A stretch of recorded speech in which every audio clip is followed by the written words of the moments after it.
देखिए देश दुनिया की तमाम बड़ी खबरें। सुप्रीम कोर्ट के निर्देशों के बाद SYL का समाधान निकालने के लिए आज पंजाब और हरियाणा के मुख्यमंत्रियों के बीच बैठक होगी। पंजाब और हरियाणा की बैठक में पहले दोनों राज्यों के मुख्यमंत्रियों के तेवर तल्ख हो गए हैं। बैठक से पहले ही पंजाब के वित्त मंत्री ने साफ कर दिया है कि हम एक बूंद पानी बाहर नहीं जाने देंगे, जबकि हरियाणा पानी लेने के लिए टाइमलाइन तय करने की बात कर रहा है। सुप्रीम कोर्ट चुनावी बॉन्ड के जरिए राजनीतिक दलों को धन उपलब्ध कराने की अनुमति संबंधित कानून को चुनौती देने वाली याचिकाओं पर आज सुनवाई करेगा।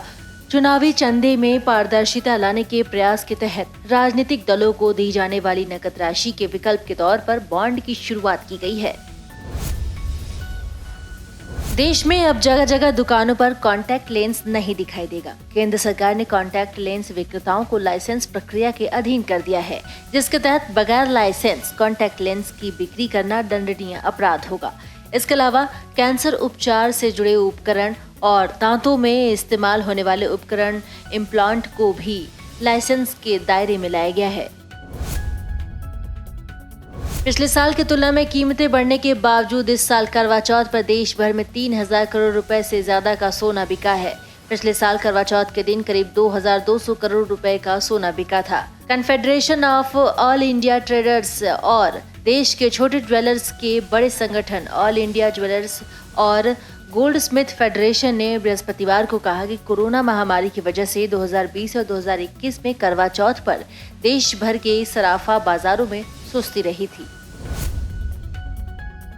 सपा संस्थापक के जाने के बाद मैनपुरी लोकसभा सीट खाली हो गई है। चुनाव आयोग के नियम के मुताबिक 6 माह बाद अप्रैल तक इस सीट पर उपचुनाव होगा। सपा की टिकट पर सैफई परिवार से इस सीट के लिए दावेदार तय करना अखिलेश के लिए मुश्किल भरा फैसला होगा।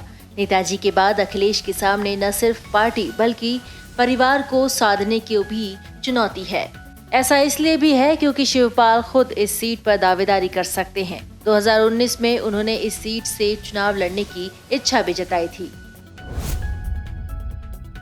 बिग बॉस के घर में हर गुजरते दिन के साथ बड़े फेरबदल देखने को मिल रहे हैं। किसी की भी बॉन्डिंग अच्छी हो रही है तो कोई मजाक में आपस में भिड़ जा रहे हैं।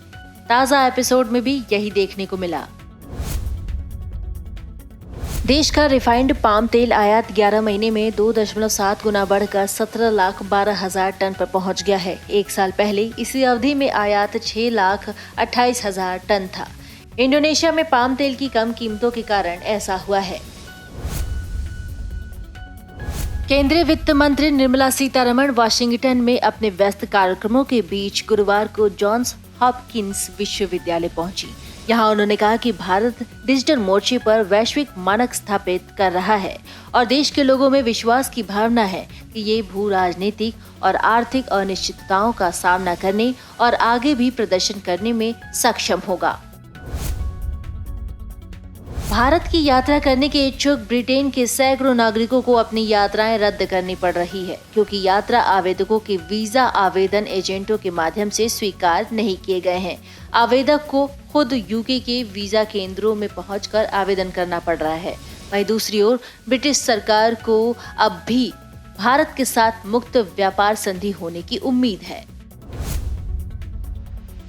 ब्रिटेन में महारानी एलिजाबेथ द्वितीय की मृत्यु के बाद शाही परिवार में किंग्स चार्ल्स तृतीय अब इंग्लैंड के नए राजा और उनकी पत्नी कैमिला नई रानी हैं।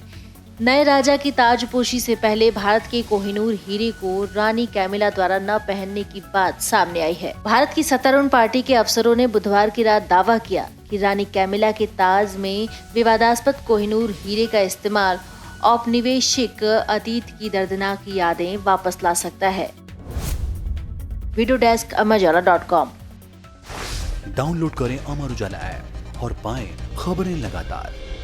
अगर आप ये वीडियो YouTube पर देख रहे हैं तो हमारे चैनल को सब्सक्राइब करें और बेल आइकन को दबाना ना भूलें। अगर आप Facebook पर ये वीडियो देख रहे हैं तो हमारे पेज को लाइक करें।